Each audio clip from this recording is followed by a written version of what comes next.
Harga jet tempur KF-21 yang turut dikembangkan oleh Indonesia dan Korea Selatan tidak naik sebesar yang diperkirakan sebelumnya.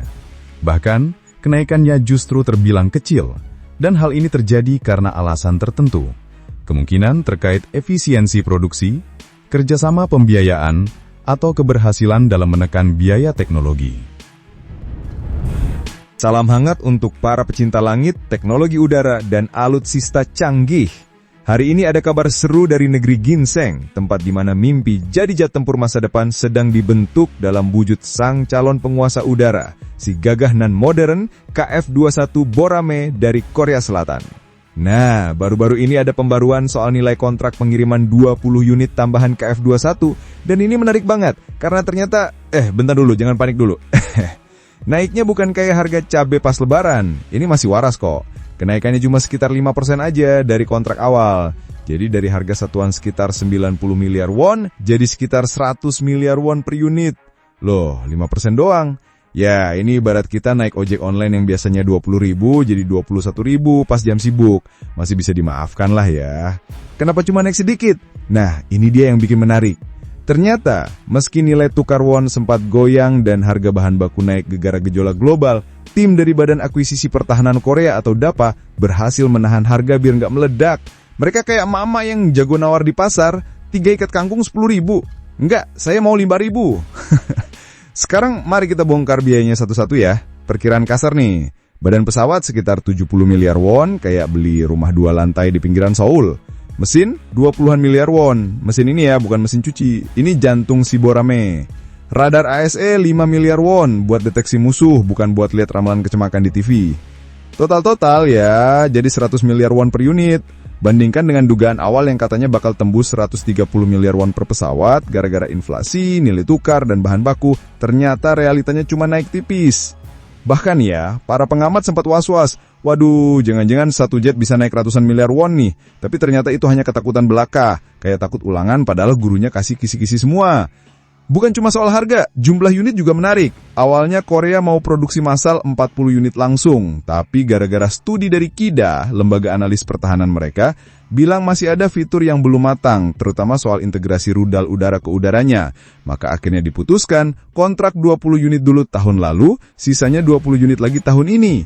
Ini ibarat mau buka restoran 40 cabang langsung, tapi baru buka 20 dulu buat ngetes rasa sambalnya cocok nggak di lidah pelanggan. Cerdas sih. Oh iya, nilai total kontrak 20 unit tambahan ini mencapai sekitar 2,5 triliun won. Dibanding batch sebelumnya yang totalnya 1,96 triliun won, memang naik. Tapi ini juga karena mereka makin rinci hitungannya, lebih transparan, bukan asal tembak angka doang.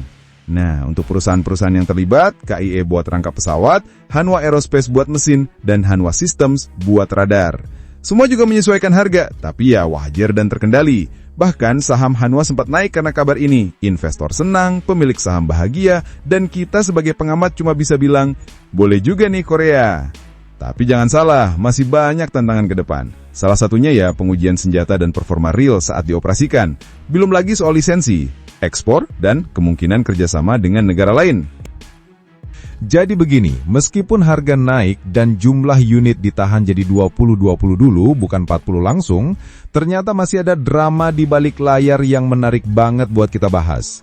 Salah satunya adalah tentang kekhawatiran awal dari para analis militer, ekonom pertahanan, sampai netizen militan yang sempat mengira, wah ini mah bisa jebol anggaran, satu jet bisa kayak beli pulau pribadi di Karibia. Tapi ternyata, Besti, kenyataan gak seganas itu. Kenapa? Karena tim perunding dari DAC alias Badan Akuisisi Pertahanan Korea itu bisa dibilang kayak komite arisan mak-mak RT yang udah kenyang pengalaman, negosiasi sambil senyum, ngeteh, tapi harga tetap ditekan. Jadilah angka kontraknya naiknya tipis-tipis kayak ngolesin margarin di roti, cuma sekitar 5% per unit. Cek, bisa nih jadi konsultan belanja negara. Nah, mari kita bahas juga soal angka jumbonya nih. Nilai total kontrak untuk batch kedua ini di kisaran 2,5 triliun won. Triliun loh ya, itu kalau dijadikan lembaran uang seribuan, bisa nutupin seluruh lapangan sepak bola, dan mungkin masih bisa buat selimutin stadionnya juga. Baet, tenang dong, angka besar itu bukan buat beli nasi padang rame-rame. Itu sudah termasuk berbagai elemen penting dari rangka pesawat, mesin, radar AESA, sampai sistem pendukung militer lainnya. Jadi ini bukan cuma beli pesawatnya doang, tapi udah kayak beli paket lengkap dengan nasi, lauk, sambal, plus kerupuknya. Nah, buat yang penasaran kenapa harga ini bisa tetap dijaga biar nggak loncat ke langit ketujuh, kuncinya ada di koordinasi. Jadi si DAC ini nggak kerja sendirian. Mereka duduk satu meja sama KAI, Hanwha Aerospace, dan Hanwha Systems. Kayak rapat keluarga besar. Diskusinya pun bukan ala-ala debat kusir warung kopi, tapi penuh kalkulasi rumit yang kalau dibikin skripsi bisa bikin dosen pembimbing langsung kasih nilai A tanpa revisi. Dan meskipun angka yang dirilis oleh pemerintah atau perusahaan biasanya terdengar heboh, seperti disebutkan sempat naik 23% dari 2,22 ke 2,73 triliun won, tapi ternyata itu angka kasar. Yang lebih real adalah nilai kontrak pengiriman aktual, yang cuma naik 5%. Nah, inilah yang bikin para ekonom pertahanan bisa tidur lebih nyenyak malam-malam. Tapi tetap ya, kita nggak boleh keburu lega, karena tantangan berikutnya adalah pengujian. Iya, pengujian. Karena punya jet tempur canggih itu satu hal, tapi ngetes dan memastikan semuanya bisa bekerja dengan baik di medan perang nyata, itu urusan yang jauh lebih deg-degan. Misalnya nih, rudal udara ke udara yang belum sepenuhnya terverifikasi. Ini penting banget, karena ya percuma punya jet gagah tapi pas musuh datang cuma bisa ngibarin bendera putih dari kokpit. Dan jangan lupa, urusan lisensi teknologi dan kerjasama internasional juga masih jadi teka-teki. Apakah Indonesia bakal dapat transfer teknologi yang lebih besar, atau cuma dikasih brosur dan stiker KF21 buat ditempel di kulkas? Jadi, bicara soal masa depan si Boramae ini, sebenarnya proyek KF21 tuh bukan cuma soal bikin jet tempur buat unjuk gigi di pameran militer. Nope, ini soal strategi jangka panjang Korea Selatan buat jadi mandiri secara militer. Dan kalau bisa, jadi pengekspor senjata kelas dunia. Coba bayangkan ya, KF21 ini ibarat K-popnya dunia alutsista. Udah dipoles, dicetak cakep, performa tinggi, dan siap debut di panggung internasional. Tapi tentu, beda sama Idol Group. KF21 nggak butuh koreografi. Yang dibutuhin justru manuver ekstrem di ketinggian 40.000 kaki. Nah, kenapa ini penting?